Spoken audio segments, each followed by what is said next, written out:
Salut les conseillers influents, j'espère que vous allez bien. Aujourd'hui on se retrouve pour un tout nouveau concept où je vais... Pourquoi je pense accent belge là où je vais analyser les vidéos de coach en digital et vous dire ce que je pense de leurs conseils. Mathéo, mon designer, et Gianni, mon monteur, m'ont fait une sélection que j'ai sur mon petit téléphone. Je vais regarder ça en direct avec vous et vous dire ce que j'en pense. Allez, on part sur TikTok, astuces digitales. On y va ? On y va. Aujourd'hui, je te partage une astuce pour dynamiser tes contenus digitaux. Il suffit de te rendre sur Google et de taper Powtoon. À l'aide de ce site, tu vas pouvoir créer des vidéos et des supports visuels percutants et fidèles à ta marque. Alors, qu'est-ce qu'on en pense de ce qu'elle dit cette petite dame? Première chose, et je sens que vous me venez venir. Je suis pas hyper fan des modèles en photo et en vidéo. Je vous explique pourquoi. Si les gens vous suivent sur les réseaux sociaux, c'est pour vous suivre vous. Si je me contentais de mettre de simples templates, vous ne regarderiez pas les vidéos puisque ça ne serait pas personnalisé. Ça ne serait pas très humain et vous iriez chercher du contenu ailleurs. Partez du principe que ce sera la même chose pour vos prospects. Donc quand vous utilisez des images libres de droit ou des vidéos libres de droit ou des templates de ce type-là, faites-le avec parcimonie. Typiquement, ce genre de vidéo qu'elle a mis en avant, ça peut être sympa pour illustrer des propos dans une vidéo YouTube. Mais privilégiez toujours le face caméra à 80% dans votre contenu vidéo puisque c'est beaucoup plus facile de convertir une audience froide en chaude, en prospect et en client de cette façon-là. Ensuite, je pense que la plateforme est bien, je ne l'ai pas testée, mais vous avez déjà ce genre de vidéo disponible sur Canva. Normalement, si vous me suivez depuis un petit moment, vous savez que Canva, c'est la plateforme que je vous conseille pour faire vos visuels. Il y a également une rubrique vidéo dans Canva où vous allez pouvoir retrouver des modèles de ce type-là gratuitement que vous pourrez intégrer dans vos vidéos. Voilà, donc pas un mauvais conseil, mais je reste mitigée quand même. Je suis pas sûre en fait que ça s'adresse à l'immobilier ce genre de conseil. Ok, on passe à la troisième vidéo. La deuxième vidéo. Investir, est-ce que tu aurais 3 conseils à donner à ceux qui veulent se lancer sur YouTube? Ouais, déjà oser. Ensuite, envoyer les vidéos, même si c'est pas la vidéo parfaite dans votre tête. Et puis, il faut s'améliorer, que chaque vidéo elle soit meilleure que les précédentes. Merci Mathieu pour toutes tes réponses. Retrouvez-le sur... Trop chou, j'adore. Et bah c'est tout à fait vrai, je suis d'accord avec tout ce qui a été dit dans cette vidéo. Et d'ailleurs, si vous voulez savoir comment lancer votre chaîne YouTube en tant que conseiller immobilier, j'ai fait une vidéo entière de 10 minutes tutoriel pour vous aider à faire ça. Je vous mets la vidéo quelque part autour de celle-ci. On passe à la troisième vidéo. T'as plus d'idées de vidéo YouTube, t'as utilisé tous les concepts que tu voulais faire. Je vais te donner 3 conseils pour en trouver des nouveaux. Premièrement, recentre-toi sur tes passions. Deuxièmement, suis tes compétences. Qu'est-ce que tu sais faire aujourd'hui que tu peux transmettre à ton audience? Et enfin, regarde autour de toi, regarde sur YouTube, sur TikTok, sur Insta, qu'est-ce qui se fait par rapport à ta niche et tu vas pouvoir trouver des inspirations de ouf. Attention, ne copie-colle pas, mais inspire-toi-en pour les faire à ta sauce. Il y a eu beaucoup de trucs de dit, je me souviens plus. Coup dur pour Guillaume. Je suis d'accord avec tout ce qui a été dit dans cette vidéo et je rajouterai même une astuce qui selon moi est la meilleure. Oh, j'ai tapé dans le micro, I'm sorry, j'espère que j'ai pas cassé vos oreilles. Je rajoute donc une astuce qui est plutôt sympathique.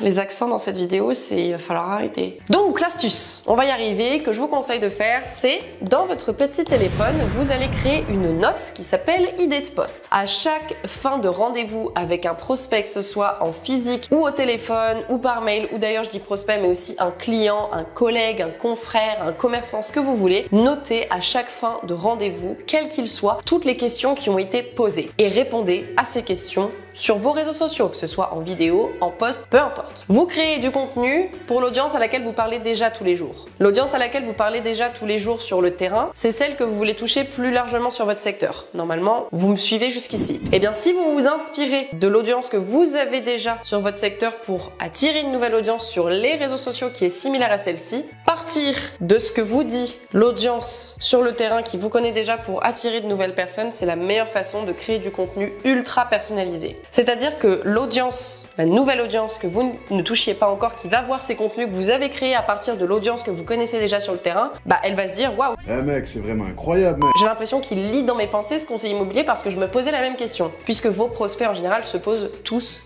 pratiquement les mêmes questions. Ok, on passe au quatrième TikTok. 5, 4, 3, 2, 1, level up, level up, level up, level up, level up, level up, level up, level up, level up, level up. All this on me so yummy, all this sauce so yummy. No, you want this yummy, yummy all in your tummy. Level up, level up. bah cette petite dame, elle a raison. Faites ce qu'elle dit.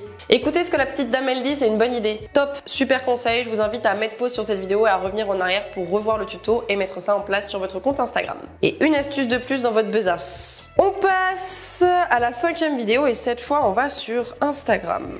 Aucun rapport, aucun rapport, aucun rapport, aucun rapport. Alors, voyons voir ce qui est dit dans la description. Les hashtags ne t'aideront pas à avoir de la visibilité. Que ton reel obtienne des milliers de vues ne dépend pas des hashtags que tu utilises, mais de la qualité de tes reels, de la qualité de ton contenu et de la façon dont tu le présentes. Les hashtags t'aident à te positionner. Par exemple, si tu es un coach de finesse travaillant à Paris, tu peux utiliser le hashtag coach finesse pour que ton client idéal, s'il cherche un coach à Paris, puisse te trouver, mais ce hashtag ne va pas t'aider à faire en sorte que des milliers de personnes voient ton reel. Je suis semi-d'accord. Mi-figue, mi-raisin.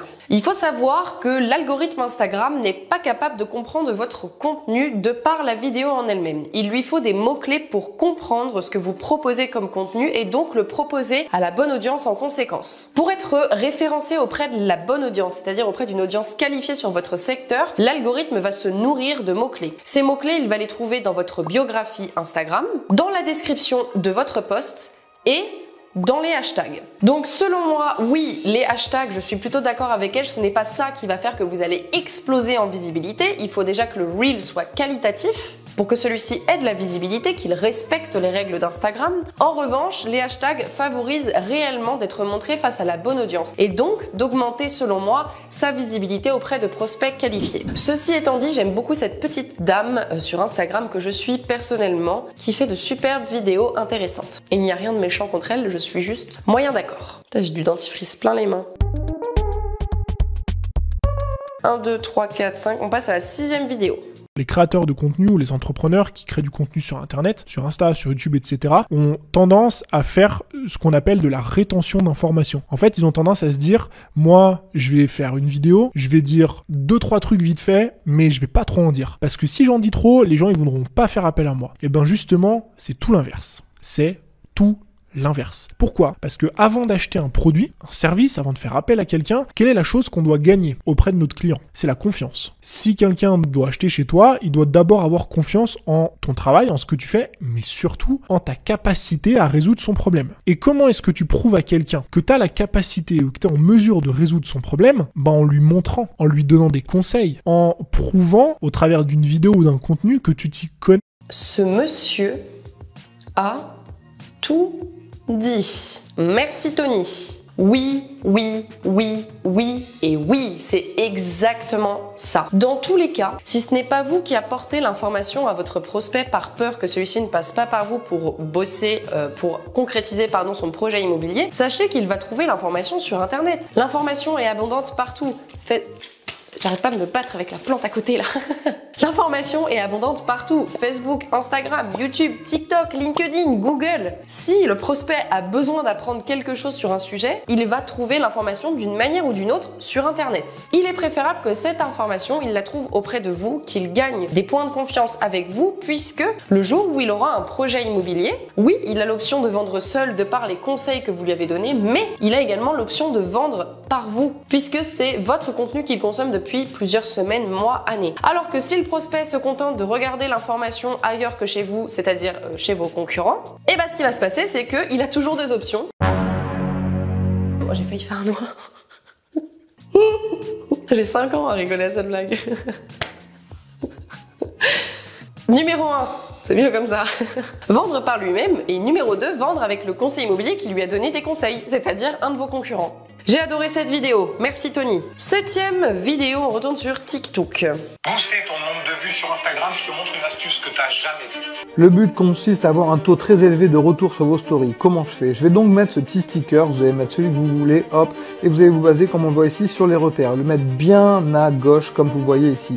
Et ensuite, prenons l'exemple, voici une story une fois qu'elle est publiée, dès que je vais cliquer, regardez, hop, la barre de progression revient à 0. Je peux te garantir que ça fonctionne du tonnerre, testé, approuvé. Dis-moi si tu connaissais cette méthode en commentaire. Donc... ce monsieur m'a fortement stressé là, la musique en fond, le texte rapide et tout. La cafetière en feu. Oui, Mais non.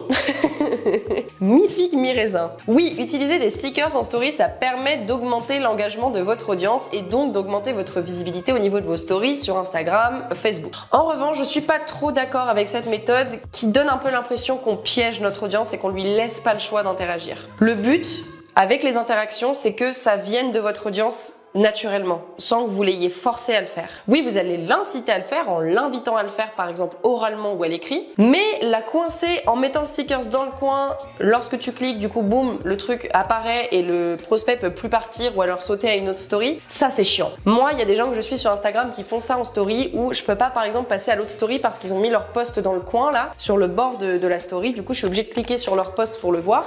Ça me gonfle. Ça me gonfle et je finis par quitter complètement le format story ou le réseau social en question.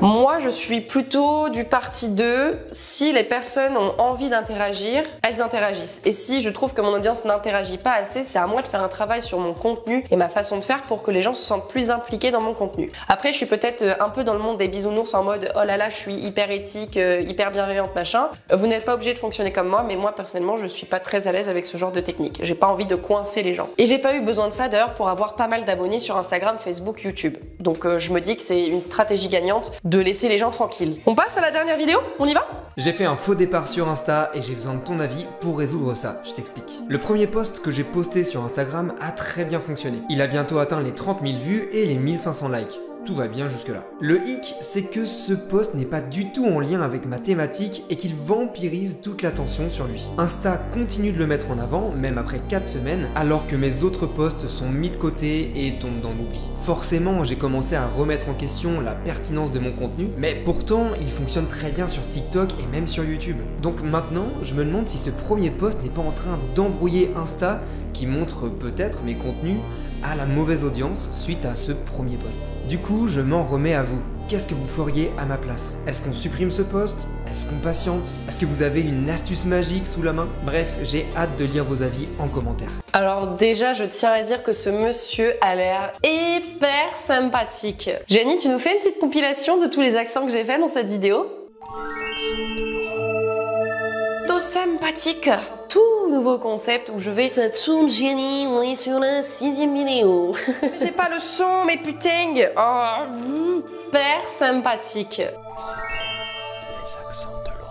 Bref, pour ce qui est de ce qu'il dit, l'astuce que je pourrais lui donner, c'est de patienter. Supprimer un post, ça ne sert à rien puisque l'algorithme, entre guillemets, n'oublie jamais. Ce n'est pas parce qu'on supprime un post qu'il a oublié ce qu'il s'est passé. Si l'algorithme a catégorisé cette personne de cette façon-là suite à ce post, avant de comprendre qu'il faut le catégoriser dans une autre catégorie, il va falloir qu'il mange des mots-clés à la pelle dans plusieurs posts. Donc moi, ce que je conseillerais de faire à ce monsieur, c'est de ne pas supprimer le post et de continuer. En revanche, de continuer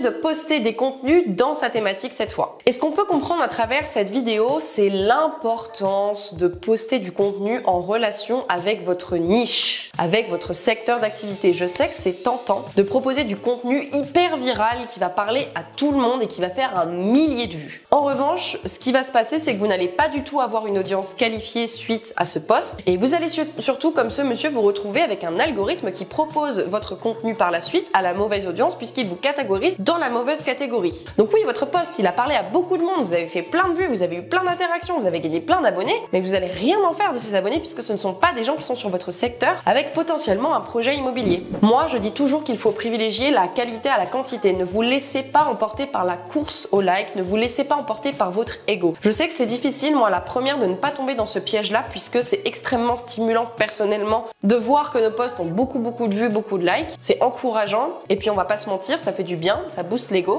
mais il ne faut pas que ça devienne quelque chose de toxique au point où sur les réseaux sociaux vous proposez uniquement des trucs hyper généraux qui font un max de vues mais ça ne vous rapporte pas de chiffre d'affaires. C'est une phrase que je répète tout le temps. Moi chez Conseil Influent, je sais que je pourrais jamais avoir 1 million d'abonnés parce qu'il n'y a pas 1 million de conseillers immobiliers en France et je suis totalement ok avec ça. Du moment que mon audience est qualifiée, c'est-à-dire que j'ai uniquement des conseillers immobiliers qui me suivent et qui ont envie de bosser avec moi ou qui ont envie d'apprendre du moins sur le digital, ça me va. Moi, j'étais contente quand j'avais 500, 1000, 5000, 10 000 abonnés.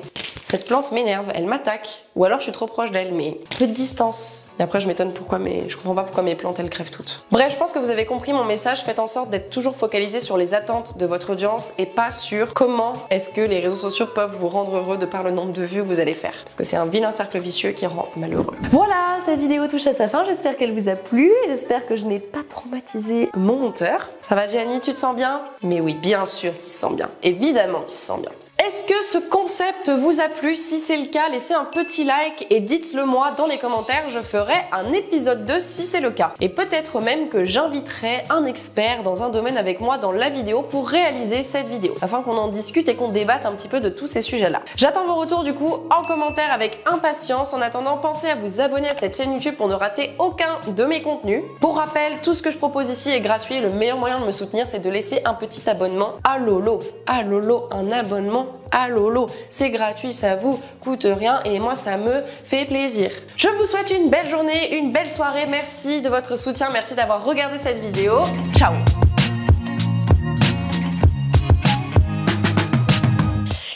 J'étais énervée aujourd'hui.